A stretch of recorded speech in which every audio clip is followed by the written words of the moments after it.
Edmond jaloux, le reste est silence.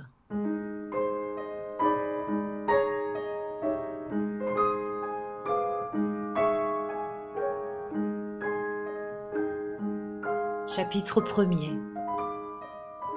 Je m'en souviens bien, c'était un dimanche. Je n'aimais pas beaucoup ce jour-là. On me coiffait longuement et minutieusement, on m'habillait avec plus d'élégance que de coutume, et tout cela ne se passait point sans que je fusse un peu bousculée et pas mal grondée.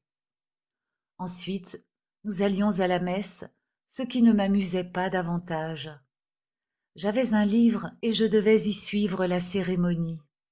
Je le revois, ce pauvre livre. Il était étroit et long, avec une reliure molle dont les coins se tordaient et dont la couleur bleue semblait râpée. Je ne savais jamais où en était le prêtre. De temps en temps, je questionnais ma mère. Elle m'indiquait un passage de son doigt ganté, et je lisais avidement, sans aucun souci d'être en rapport avec l'office. Puis, quand j'avais une grande avance, je m'arrêtais et tombais dans une méditation profonde. J'étais surtout vexée qu'on me défendît de parler et de tourner la tête quand j'entendais quelqu'un remuer derrière ma chaise. Mais le plus terrible le dimanche, c'était l'après-midi. Mon père avait des idées simples. Il voulait que sa femme mît sa plus belle robe et que nous sortissions ensemble.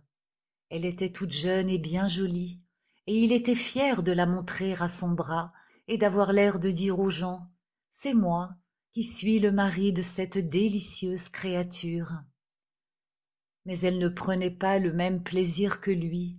Elle était loin de partager sur la vie toutes ses opinions. Peut-être même n'en partageait-elle aucune. Et la raison pour laquelle ces deux êtres s'étaient réunis, Dieu seul la sait. Nous allions donc errer là où les bourgeois du dimanche se réunissent, sous les grands arbres des jardins publics et des boulevards. Je crois que cette lente promenade solennelle m'ennuyait autant que ma mère. En revenant, nous entrions souvent dans un café, toujours le même. On me donnait un canard, et je m'amusais longuement de voir le café à la crème creuser un minuscule maelstrom dans le verre de papa, quand on y tournait très vite une petite cuillère. Après quoi, mon père tenait à ce que l'on rendît visite à sa sœur. Elle était mariée avec un avoué et avait 4 enfants. C'était une petite femme grosse, rouge, remuante, tracassière, avec une figure large et toujours luisante, comme si on l'huilait chaque matin de peur d'en entendre grincer les articulations. Mais, hélas, on n'huilait pas de même les ressorts de son caractère, et ils en auraient eu grand besoin. Elle détestait sa belle-sœur. Chaque dimanche, elle lui adressait des paroles désagréables parce qu'elle était trop élégante, ou parce qu'elle n'avait qu'un fils, ou parce qu'elle était trop jeune, ou bien encore elle établissait des comparaisons fâcheuses entre mon individu et ses 4 rejetons, voyous malpropres, bruyants et grossiers, toujours ivres d'une joie de cannibale et qui me martyrisaient par leurs farces brutales et sournoises. Ma mère et moi, nous nous entendions secrètement dans la même haine et le même mépris de cette famille que mon père adorait. Et le soir, au retour, mes parents se disputaient, maman déclarant que c'était la dernière fois qu'elle mettait les pieds chez sa belle-sœur Irma, qui n'était bonne qu'à la rabrouer, et lui répondant à ma mère qu'elle était d'une susceptibilité ridicule, que sa sœur était excellente et qu'il n'allait pas se fâcher avec elle pour de sottes histoires de femmes. Non, le dimanche n'était pas un jour bien gai. Mais il y en eut un où tout alla particulièrement mal. Pendant la messe, je me retournais fréquemment pour voir une fillette placée derrière moi et qui avait les plus jolis cheveux du monde répandus sur ses épaules. Ma mère se pencha plusieurs fois pour me dire « Si tu ne te tiens pas mieux, tu n'auras pas de dessert. » Le dimanche, Mon père portait des gâteaux, et j'étais très gourmand. Mais l'attrait de la désobéissance et celui de la fillette m'incitèrent à ne rien vouloir entendre. Et ma mère déclara: « Tu seras privé de dessert. » Elle me le dit même beaucoup trop tôt. Aussi tournai-je la tête tant que dura la cérémonie. À la maison, on se mit à table, et il y eut une explication orageuse. Ma mère raconta que je m'étais très mal tenue à l'église et que j'étais punie. Je ne disais rien et regardais mon assiette d'un air sournois. Mon père me gronda longuement, puis enfin me demanda: « Tu ne manges pas ? » « Non, je n'ai pas faim. »« Cet enfant est insupportable, » s'écria ma mère. « Je vous le dis bien, Joseph, il faut l'envoyer à l'école, il en a absolument besoin. » Mon père fit sa plus grosse voix, ce qui avait le don de m'agacer prodigieusement et ne me donnait aucun effroi. « Écoute, Léon, si tu ne manges pas ta viande, tu ne sortiras pas cet après-midi. »« Je n'ai pas faim, » répétai-je obstinément, avec un vif désir, en ne mangeant rien, de punir toute ma famille, coupable de lèse descendance. J'ajouterai que j'espérais, le repas fini, me rattraper à la cuisine, notre bonne étant toujours prête à favoriser mes pires caprices. « Tu ne veux pas manger pour nous vexer, et parce que tu es privé de dessert. Eh bien, si tu ne finis pas la viande qui est dans ton assiette, je te promets que tu seras également puni dimanche prochain. » Mais soudain, ma mère fit une volte-face imprévue. « Pauvre chéri, peut-être bien qu'en effet il n'a pas faim. Es-tu malade? Te sens-tu quelque chose? » « J'ai mal au cœur, » déclarai-je, enchanté du tour heureux que prenaient les événements. « On va te faire du thé, » s'écria triomphalement ma mère. « Quelle bêtise, Jeanne! Tu vois bien que cet enfant n'a qu'un caprice, et tu vas le prendre au sérieux. »« Mon cher, quand il sera malade, ce n'est pas vous qui le soignerez, n'est-ce pas? C'est une erreur de toujours croire que les enfants n'ont que des caprices. Ils peuvent être malades aussi, tout comme nous. » Mon père haussa les épaules et continua à manger. On me servit du thé, et j'y trempais quelques galettes. Je regrettais bien les gâteaux, mais j'espérais, au dîner, prendre une éclatante revanche. Au bout d'une heure, je déclarai aller mieux, et tout le monde s'apaisa. Mon père fumait son cigare, ma mère nous avait quittés pour se recoiffer.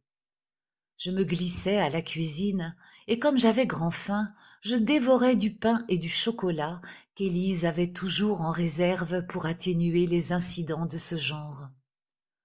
Mon père était dans la chambre de sa femme quand j'y entrai. Il avait les deux mains dans ses poches et regardait par la fenêtre. Il se retourna lentement et annonça: « Où irons-nous cet après-midi » Toute la figure de ma mère se plissa, comme si elle éprouvait une grande fatigue et une profonde lassitude. « Je ne me sens pas bien aujourd'hui, » murmura-t-elle. « Je crois que je ferais mieux de ne pas sortir. »« Qu'est-ce qui te prend, Jeanne? Tu ne veux pas sortir? Est-ce que tu vas avoir des caprices, toi aussi, comme Léon ?»« Je n'ai pas de caprices, mais je suis souffrante, et je trouve plus sage de garder la maison. » Ma mère parlait d'une voix douce et timide, dont l'accent hésitant m'étonnait un peu. Elle affirmait en général ses décisions de façon plus catégorique. « Qu'est-ce que tu feras ? » ?»« Rien, je me reposerai, je lirai. »« Encore un de ces romans imbéciles qui ne sont bons qu'à te fourrer dans la tête des idées fausses, » fit mon père, qui détestait la lecture et abhorrait qu'on ouvrît un livre.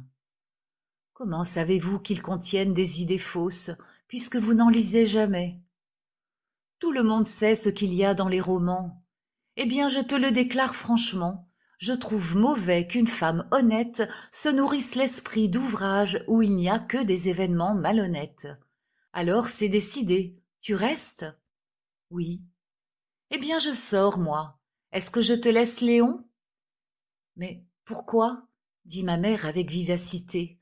Il faut lui faire prendre l'air à cet enfant. J'allais m'habiller.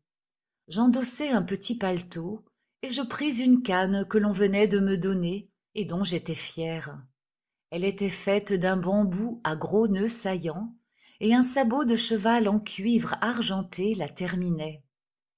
Au moment de nous embrasser, maman nous demanda, avec une voix qui s'efforçait d'être assurée, mais qui révélait un léger trouble. « Resterez-vous longtemps dehors? Irez-vous chez Irma ?»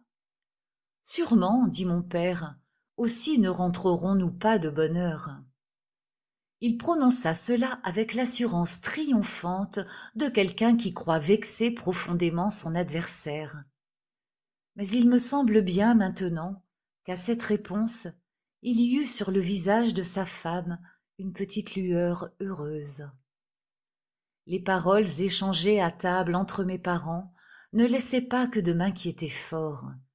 Cette question de ma mise à l'école revenait périodiquement entre eux pour mon plus grand malheur. J'avais une peur affreuse de tous les collèges. J'étais un petit garçon joli, timide, point vigoureux, et je pensais que ces sortes d'endroits, lycées ou établissements religieux, étaient de sinistres geôles, d'horrifiques bagnes où l'on est harcelé par les professeurs, bousculé par les pions, battu par les élèves. Et lorsque j'y fus plus tard, je ne trouvais pas mes prévisions très exagérées. D'ailleurs, j'avais déjà une certaine expérience de la vie. Je connaissais les rapports humains par mes relations avec mes cousins Tremla, de qui j'étais toujours sûre de recevoir quelques mauvais coups. Mon père voulait me garder jusqu'à ma première communion. On m'enfermerait ensuite dans un collège de jésuites. Ma mère aurait préféré que j'entrasse immédiatement dans un de ces délicieux externats mixtes dirigés par des femmes et où l'on se frotte doucement au monde tout en travaillant sans fatigue. Elle disait avec sens que la solitude où je vivais finirait par m'ennuyer et que mon caractère, souvent difficile, émousserait ses angles en se heurtant à d'autres enfants. Papa méprisait des avis si raisonnables et se moquait de ce qu'il appelait ces marchandes de soupe. Je crois qu'il désirait surtout occuper ma mère, si jeune, et qu'il redoutait de la voir désœuvrée. De plus, comme elle possédait tous ses brevets, il n'était pas fâché d'en user un peu. Sans compter la vanité qu'il y a à dire que votre femme est si savante qu'elle instruit elle-même son fils. Tous les matins, je travaillais donc avec maman. Nous faisions ensemble des dictées et des analyses, tant grammaticales que logiques. Elle m'apprenait un peu d'histoire sainte, d'histoire ancienne et de géographie. Les récits de guerre m'enthousiasmaient surtout, comme ils enthousiasment tous les enfants destinés à devenir des hommes pacifiques. J'admirais follement Alexandre, César et Napoléon, et pendant près d'1 an, je fus fou d'Hannibal. Je ne sais trop ce qui termina cette passion. Ce fut, je crois, d'apprendre qu'il était borgne. Je ne pus me faire à l'idée d'un conquérant ainsi privé d'un œil, et ce fut de ce jour que data ma grande brouille avec lui. J'étudiais aussi le catéchisme et la mythologie, et je dois avouer que celle-ci me passionnait beaucoup plus que celui-là. Je ne me souvenais pas toujours qu'il y eût 3 vertus théologales, mais je n'aurais jamais oublié qu'il y avait 3 grâces. Mon père blâmait fort que l'on m'enseignât une science aussi inutile, et, disait-il, aussi frivole, qui ne me serait d'aucun secours dans la vie. Pourtant, j'ai oublié la géométrie, le grec, le latin, la logique et la morale. Il y a des tas de villes et de fleuves que je ne sais où situer. Je m'embrouille dans la généalogie des rois de France. Peut-être même ne saurais-je faire une division sans faute. Mais je sais qu'Hélène était fille de Léda, Hippolyte, fils d'Antiope, que Pirithous voulut aimer Proserpine et que Daphné fut changée en laurier.